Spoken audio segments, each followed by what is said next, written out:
Hello hello बच्चों। तो आज मैं लेके आया हूं आपके लिए पी ब्लॉक एलिमेंट्स जो हैं उनके पी वाई क्यूज। नाउ ये जस्ट पी वाई क्यूज वाला सेशन नहीं है, बिकॉज काफी सारे स्टूडेंट्स जो हैं दे आर कंफ्यूज कि सर हम एनसीईआरटी पूरी पढ़े, क्योंकि काफी सारा सिलेबस डिलीट हो गया एनसीईआरटी से पी ब्लॉक का। तो कितना पढ़ें कितना नहीं पढ़ें, दे आर वेरी कंफ्यूज। तो ये उन लोगों के लिए है जितने भी जेई मेंस 2025 वाले एस्पायरेंट्स हैं, ये वीडियो जरूर देखें। इसमें हर एक क्वेश्चन मैंने बताया है, और वो क्वेश्चन एनसीईआरटी में कहाँ से आया है वो भी बताया है। सिलेबस के अंदर कितना पार्ट है क्या है ये भी हम डिस्कस करेंगे। बट पहले एक बार हम फटाफट डिस्कस कर लेते हैं क्वेश्चंस। नाउ ये सारे 24 वाले क्वेश्चंस हैं जब सिलेबस चेंज हुआ था। तो जो फर्स्ट क्वेश्चन है हमारा, that is oxygen being the first member of group 16 exhibit only -2 oxidation state। we all know oxygen जो है -1 भी शो करता है peroxide में, -1 भी शो करता है सुपर ऑक्साइड में, +2 भी करता है। देखो यहाँ पे ये लिखा हुआ है देखो एनसीईआरटी से मैंने बेसिकली कॉपी पेस्ट किया है।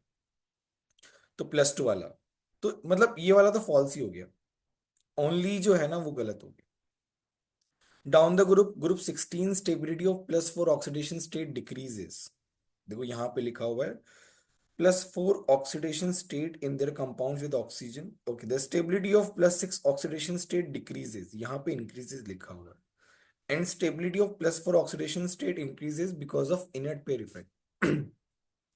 इनर्ट पेयर इफेक्ट की वजह से स्टेबिलिटी ऑफ जो हाईएस्ट ऑक्सीडेशन स्टेट होती है उससे वो 2 कम हो जाती है, 2 यूनिट कम हो जाती है। तो हाईएस्ट की डिक्रीज होने लग जाती है। तो ये तो इनर्ट पेयर इफेक्ट से भी एक्सप्लेन हो सकता है, और यहाँ पे लिखा भी हुआ डायरेक्टली, आप देख सकते हैं।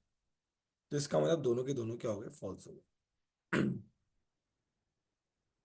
Both are incorrect. ऑलराइट बच्चों। तो नेक्स्ट जो क्वेश्चन है उसमें है choose the correct statement about the hydrides of group 15। है ना, ग्रुप 15 से क्वेश्चन आया है। इसमें क्या है, the stability of the hydrides decreases in the order. ठीक है, चलो एनसीईआरटी में देखते हैं। ये वाला जो पैराग्राफ है, रिएक्टिविटी टुवर्ड्स हाइड्रोजन। तो यहाँ पे लिखा हुआ है the hydrides the hydrides show regular gradation in their properties, the stability of hydride decreases from NH3 to BH3। इसका मतलब स्टेबिलिटी क्या हो रही है, डिक्रीज कर रही है, मतलब ये ट्रू स्टेटमेंट है। Alright. Now reducing ability of hydrides, आगे देखो। ठीक है, the reducing character of the hydrides increases तो वो इंक्रीजेस करना चाहिए, तो मतलब ये भी क्या है, ट्रू स्टेटमेंट है। Ammonia is only a mild reducing agent, while BiS3 is the strongest reducing agent। जो नेक्स्ट स्टेटमेंट है NH3 स्ट्रॉन्ग रिड्यूसिंग एजेंट, और ये तो क्या हो गया, उल्टा हो गया, फॉल्स हो गया। आगे लिखा हुआ basicity decreases in the order. ठीक है, तो गलत दिया हुआ बेटा यहाँ पे, तो ये फॉल्स हो गया। आप देख रहे हो चारों के चारों statement as it is from NCERT से लिए गए हैं। ठीक है, और वो भी फिजिकल प्रॉपर्टीज की ही बात कर रहे हैं, ये तो फिजिकल प्रॉपर्टीज में ही आता है, physical and chemical properties, basic properties में। तो मेरा ए एंड बी आ गया। ऑलराइट बच्चों। ये हम क्लास 12th वाले की बात कर रहे हैं, जो पी ब्लॉक क्लास 12th वाला पार्ट है, 15 16 17 18 वाला group. Noble gases have very high boiling point. ठीक है, यहाँ पे लिखा हुआ है all the noble gases are monoatomic, they are colourless odourless. ठीक है, they have a very low melting and boiling point, मतलब पहला जो स्टेटमेंट है वो तो क्या हो गया, फॉल्स हो गया। आगे लिखा हुआ है they are held together by strong dispersion forces because the only type of interatomic interaction in these elements is weak dispersion forces। ये भी क्या हो गया, फॉल्स हो गया। दोनों के दोनों फॉल्स हो गए, मतलब फोर्थ ऑप्शन आ जाएगा directly from NCERT.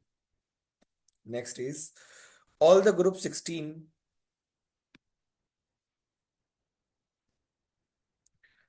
Form oxide of EO2 and EO3 types.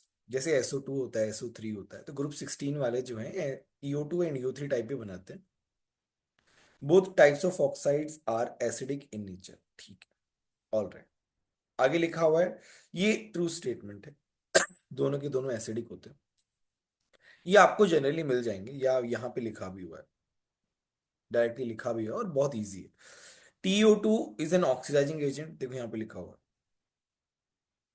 SO2 is reducing, SO2 is reducing, ये भी लिखा हुआ है डायरेक्टली बेटा, directly, true statement. The reducing property decreases from H2S to H2TE down the group, ठीक है। H2S से H2T, इसकी बात करते हैं, ठीक है बच्चों। अभी इसमें क्या है, रिड्यूसिंग प्रॉपर्टी यहाँ पे लिखा हुआ है, all the hydrides except water have reducing property and this character increases लिखा हुआ है, तो यहाँ पे डिक्रीजेस लिखा हुआ है, मतलब ये फॉल्स हो गया। ओजोन मॉलिक्यूल्स का स्ट्रक्चर हम बना लेते हैं, ऐसा होता है, तो यहाँ पे दो लोन पेयर, यहाँ पे तीन लोन पेयर, और यहाँ पे एक lone pair, total 6 lone pair आते हैं बेटा, तो ये भी फॉल्स हो गया। A एंड B ओनली आ जाएगा, fourth option, directly from NCERT group 16 का क्वेश्चन, ठीक है। तो ये तो बेटा हो गए आपके 12th क्लास का पोर्शन। अभी हम 11th क्लास के पोर्शन में आते हैं। देखो ये जो क्वेश्चन है फर्स्ट वाला, ये बेसिकली पी ब्लॉक का नहीं है। ऑल्दो इसमें दिया हुआ है पी ब्लॉक, ये जो भी वेबसाइट है वहां से, पी ब्लॉक का नहीं है। ये बेटा हेलोजन डेरिवेटिव्स का है, आपको मैं बता दूं, हेलो एल्केन, हेलो अरेन्स, वहां से है। वहां पे 6.8 वाला जो सेक्शन है, अब वो पढ़ना है एनसीईआरटी में, डायरेक्टली पूछा गया है। क्योंकि हम क्या ऑर्गेनिक में डायरेक्टली रिएक्शंस वगैरह देख के चले आते हैं, बस हो गया, बट ये क्वेश्चन आया हुआ है और उसमें यूजेस वगैरह इन सब के बारे में बताया हुआ है, तो वहां से डायरेक्टली क्वेश्चन है। अब देखो कार्बन टेट्रा क्लोराइड है, वो कार्बन टेट्रा क्लोराइड ये वाला पार्ट है, ये फायर एक्सटिंग्विशर की तरह काम करता है, तो ये आ गया। मिथाइलिन क्लोराइड डाइक्लोरोमीथेन एक ही बात है, पेंट रिमूवर का काम करता है, ये यहाँ पे। DDT यहाँ पे इंसेक्टिसाइड्स, ये यहाँ पे आ गया। Freons refrigeration and air conditioning purpose, ये आ गया। तो मेरे पास ए का जो है, ए का थर्ड आएगा, बी का वन आएगा, सी का फोर, ठीक है, सेकंड ऑप्शन आ जाएगा। समझ में आया कि नहीं, ये बस ये मैंने बस ये इस पीडीएफ में था, तो मैं बता रहा हूँ यहाँ पे, बड़ी पी ब्लॉक का नहीं है। और मैं ये भी बता रहा हूँ यहाँ पे कि हेलोजन डेरिवेटिव का है, तो ऑर्गेनिक की एनसीईआरटी भी बहुत इंपॉर्टेंट है। 50% क्वेश्चन जो है एनसीईआरटी से ही आते हैं ऑर्गेनिक के। नेक्स्ट आता है SiO2 एंड GO2 और एसिडिक, एंड SNO PbO और एम्फोटेरिक के नेचर, देखो।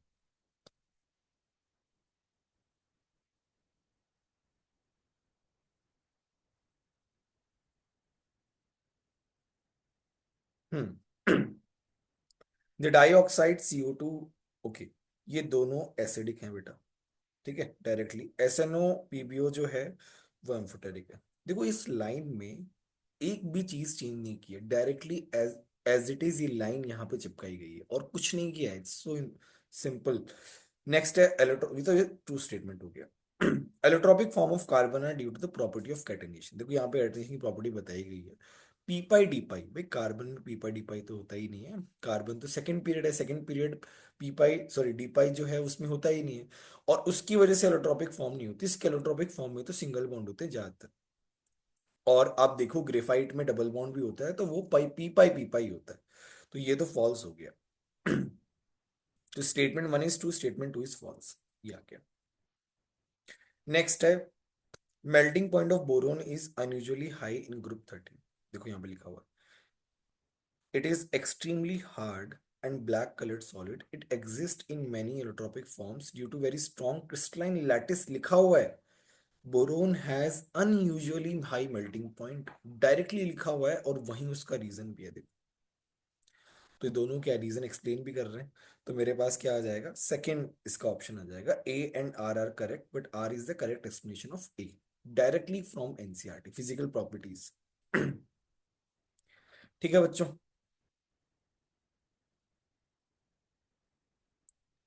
अच्छा यहाँ पे देखो, ये जो पार्ट है,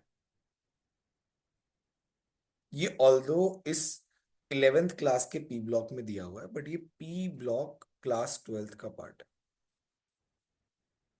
मतलब ऑल्दो इतना फर्क नहीं पड़ता, जेई में तो सेम ही है, बस मैं आपको बता रहा हूँ। ये हेलोजन वाला जो पार्ट है ना, वहां से लिया गया। एक क्वेश्चन ऊपर चला जाएगा, इट्स ओके। तो यहाँ पे आप देखोगे सारे मेटलर्जी तो हट गया, बट फिर भी ये कहाँ से आ गया? अरे ये अभी भी हैं पी ब्लॉक में, या फिर जितने भी चैप्टर्स हमारे सिलेबस में हैं उसमें जितने भी ओर्स वगैरह हैं सब आपको याद रखने हैं, वो पूछे जाते हैं। देखो पूछा गया है, बस ये इसी लाइन के ऊपर बेस्ड है बेटा, देखो ध्यान से। फ्लोरस्पार CF2 दिया हुआ, तो BF3 बेटा गलत दिया हुआ, पहला ही जो है ना वो गलत हो गया, CF2 आएगा यहाँ पे। तो इनकरेक्ट पेयर तो बेटा पहला ही हो गया। क्रायोलाइट दिया हुआ है देखो यहाँ पे, ठीक है, क्रायोलाइट दिया हुआ है, फ्लोरोप्राइट दिया हुआ है, ठीक है, और यहाँ पे ये कार्नेलाइट भी दिया हुआ है। इसी पैराग्राफ से क्वेश्चन आ गया डायरेक्ट।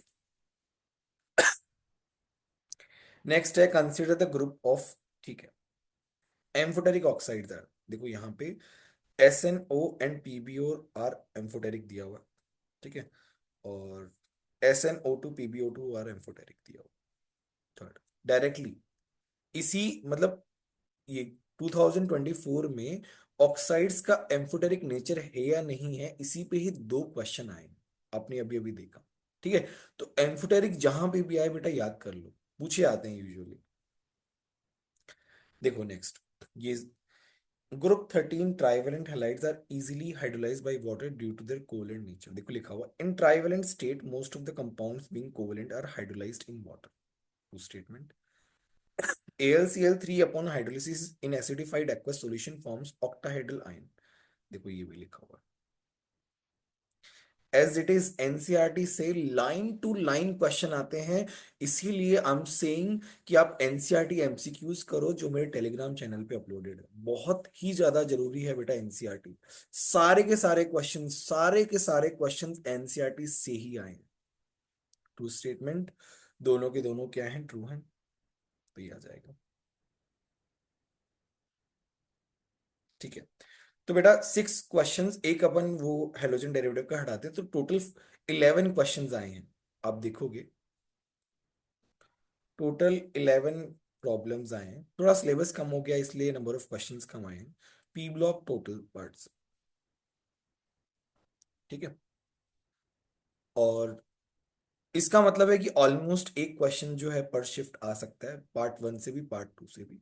और आप बस एनसीईआरटी पढ़ के जाओ, और कुछ करने की जरूरत नहीं है। एनसीईआरटी में भी जो सिलेबस है आपका,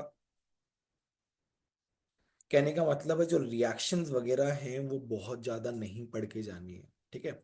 फिजिकल प्रॉपर्टीज सारी की सारी, केमिकल प्रॉपर्टीज जो reactivity with hydrogen, reactivity with oxygen, oxidation state, है ना, ऑक्साइड का नेचर, ये सब अच्छे से पढ़ के जाना है बेटा। देखो आप देख रहे हो पूरा का पूरा थियोरेटिकल है, रिएक्शन एक भी नहीं पूछी गई है आपसे, ठीक है। ऑल दो मैं एक प्रिकॉशनरी एडवाइस दूंगा कि कुछ कुछ रिएक्शंस जो हैं पी ब्लॉक के दूसरे चैप्टर्स में आई हैं, जैसे आप रेडॉक्स में देखोगे कुछ रिएक्शंस आई हुई हैं, तो वो रिएक्शंस पूछी जा सकती हैं जो दूसरे चैप्टर्स में जिनका इन्वॉल्वमेंट है। तो to be on safer side, जिसके पास टाइम है और जिसको लगता है कि मैं थोड़ा सा भी रिस्क नहीं लेना चाहता, वो आप पढ़ के जा सकते हो पी ब्लॉक की एनसीईआरटी फुल। बट जिनके पास टाइम क्रंच है और जो मतलब चाह रहा है कि अब कैसे ना कैसे टाइम बचाया जाए, तो उनके लिए है कि आपका जो सिलेबस है उतना ही पढ़ के जाओ। फिजिकल प्रॉपर्टीज पूरा का पूरा, केमिकल प्रॉपर्टीज जो है, जो थ्योरेटिकल पार्ट है, रिएक्टिविटी वाला पार्ट है, वो ही करके जाओ। रिएक्शंस करके जाने की जरूरत नहीं है, क्योंकि एक भी प्रॉब्लम पूछा ही नहीं गया जेईई मेंस में। ठीक है बच्चों, समझ में आ गया होगा। Follow for more content, all the best everyone, see you all.